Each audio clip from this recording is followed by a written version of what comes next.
Live NFL trivia every Wednesday night on Twitch at 9 p.m. Eastern. Come show off your football knowledge for a chance to win cash prizes. Check the link in the description to find out more. And now, on with our feature presentation. Throughout the 1990s, perhaps no team was more dominant and more feared throughout college football on a yearly basis than this team right here, the Penn State Nittany Lions. On a year-to-year basis, they ranked inside the top 25. They had 4 seasons in the 90s where they ranked inside the top 10.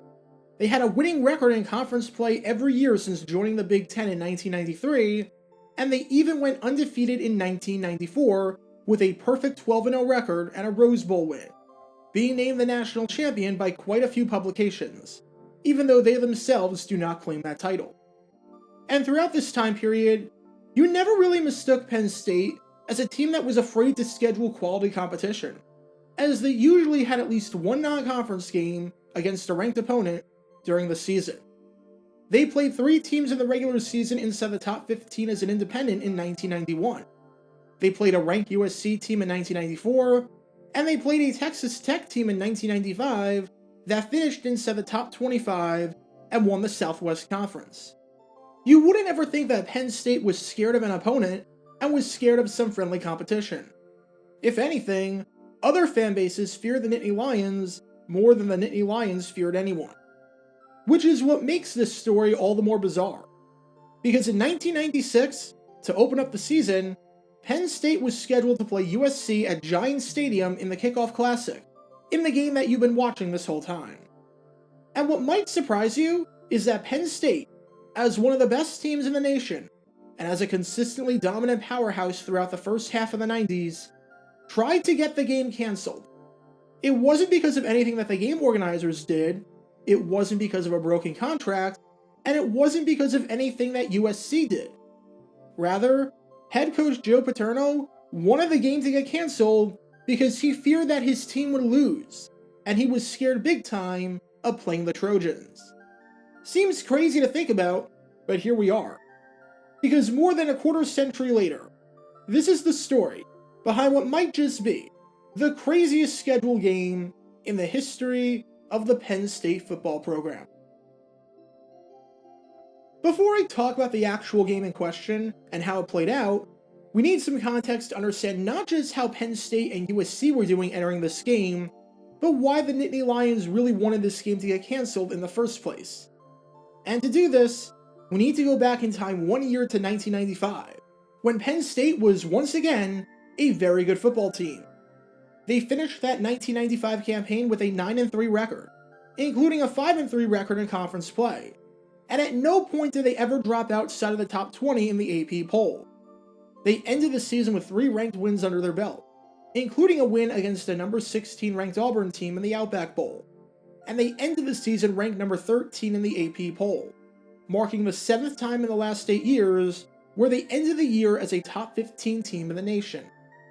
And considering Penn State's legacy and how great of a head coach Joe Paterno was when it came to producing results on the field, it's no surprise that there were some lofty expectations for the program in 1996, as they were ranked number 11 in the preseason poll. Having said that, skies were not exactly sunny in Happy Valley entering that 1996 campaign. Because on paper, 1996 was definitely looking like a transition year, with Penn State having to replace a ton of players. For all intents and purposes, this Penn State team was a brand new unit. Of the 11 starters on offense in 1995, just 3 of them were returning in 1996. The top 4 receivers on the depth chart entering the 1996 season were Joe Jaravicius, Chris Campbell, Corey Jones, and Joe Nastasi, who had combined at that point for 23 career receptions. That's it. When you combine graduating players with underclassmen, 10 players got drafted out of Penn State in the 1996 NFL Draft, which was the most by any school. And this meant, quite simply, that the Nittany Lions had a ton of holes to fill. And head coach Joe Paterno was extremely concerned about his team's performance heading into the 1996 season, especially on the offensive side of the ball. It was just too much to fix, and not enough time to do it. I mean, some of the quotes from Paterno previewing his team's outlook for 1996 were quite concerning. Here are just some of the lowlights throughout the offseason. Paterno said on his offensive line, which had to replace 4 out of 5 starters, they are not very comfortable with what we are doing yet because they've just not had enough reps. He also added on his offensive line, I don't know how good they are going to be. They're working hard, but they get confused once in a while with some of the more sophisticated pass rushes that we challenge them with. Along with expressing concern for the depth of his team, especially on the offensive and the defensive line, Paterno said, we're nowhere near where we want to be. We have a long way to go. And as I told the team, time is their enemy right now. And to hammer the point home even further, Paterno said, we're talking about kids who never played. We're a long way from being where we would like to be. Translation, this is not the same Penn State team that you saw in 1995. Not even close.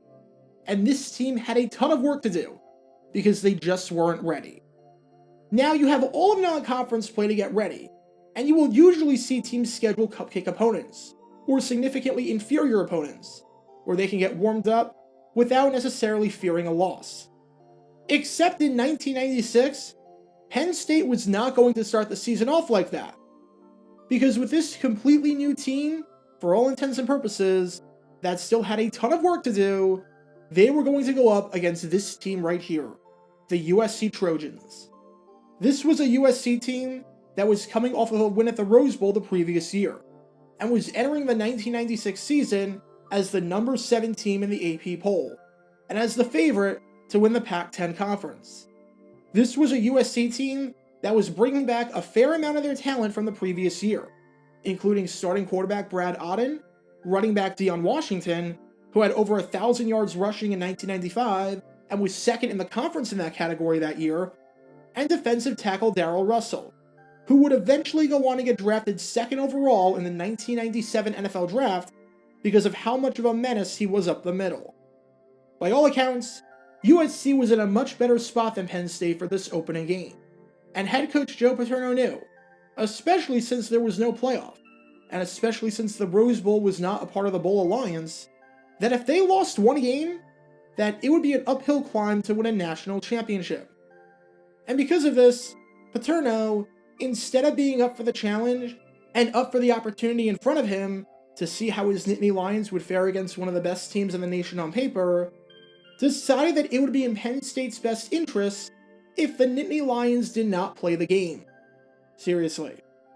Because Paterno had a brilliant strategy for trying to avoid losing to USC in the Kickoff Classic in front of a national television audience on ABC. Don't play the game at all. You can't lose if you don't play. Try and find a way out of that contract.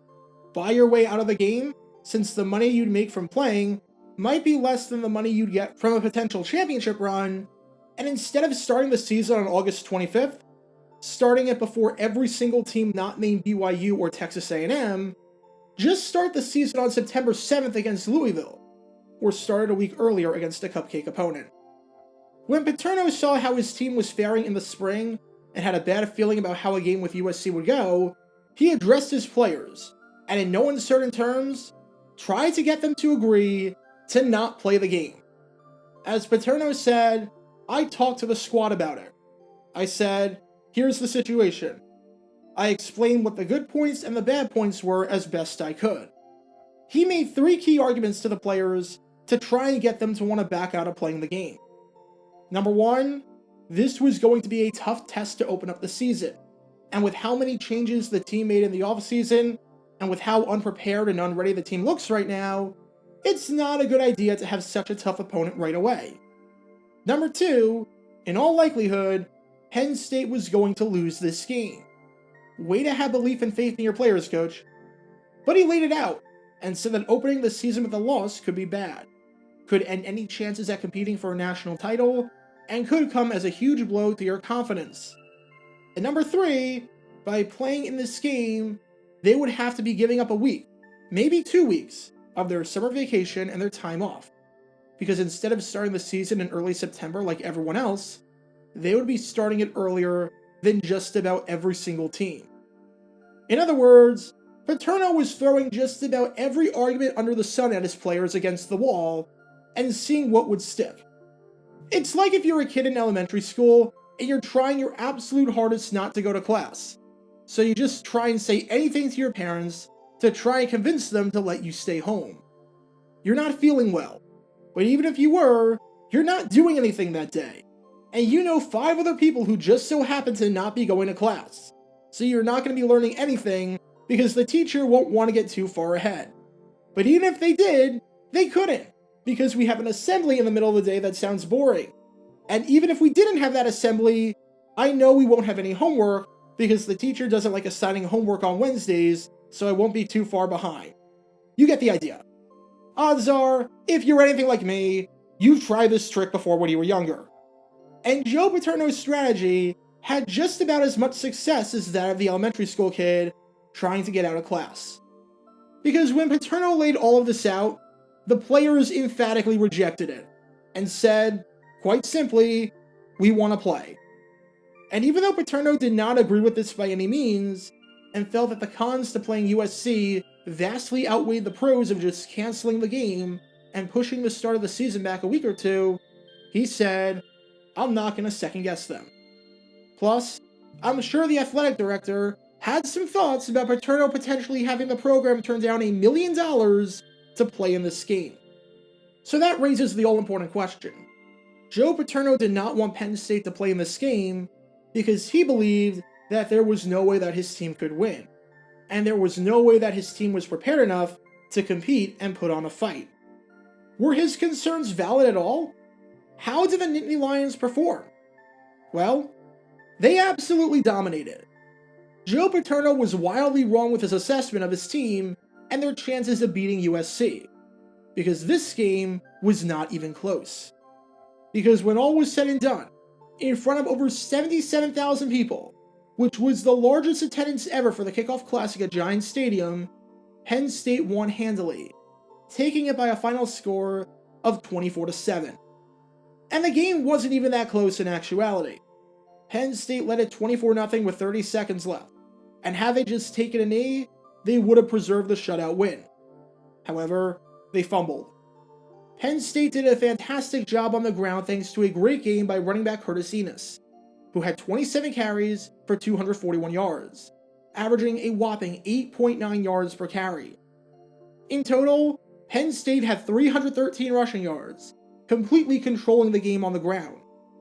Penn State played an incredibly clean game, only committing 2 penalties, and they outgained the Trojans by 180 yards, outgaining them 462 to 282 in total yardage. All in all, it was an absolutely dominant performance, and set the tone for what would be an incredibly successful 1996 season, where they ended the year with an 11-2 record, a number 7 ranking in the AP poll, and a Fiesta Bowl win. So yeah, Joe Paterno's fears were all for nothing.